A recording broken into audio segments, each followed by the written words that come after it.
وزیر اعلیٰ خیبر پختونخوا محمود خان کے سیلاب زدہ علاقوں کے دورے جاری۔ وزیر اعلیٰ محمود خان نے سیلاب سے متاثرہ ضلع کوہستان کا دورہ کیا۔ وزیر اعلیٰ نے سیلاب متاثرین سے ملاقات کی، ان کے مسائل سنے اور نقصانات کا جائزہ لیا۔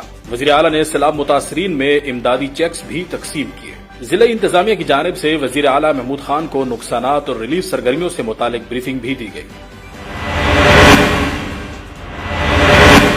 وزیر اعلیٰ نے ہدایات جاری کرتے ہوئے کہا کہ جہاں زمینی رابطہ منقطع ہے وہاں ریلیف کی فراہمی کے لیے ہیلی کاپٹر استعمال کیا جائے۔ وزیر اعلیٰ محمود خان کا کہنا تھا کہ تمام صورتحال پر نظر ہے، ریلیف کاموں کی خود نگرانی کر رہا ہوں، نقصانات کا تخمینہ لگایا جا رہا ہے، بحالی کے لیے فنڈز کی فراہمی یقینی بنائیں گے۔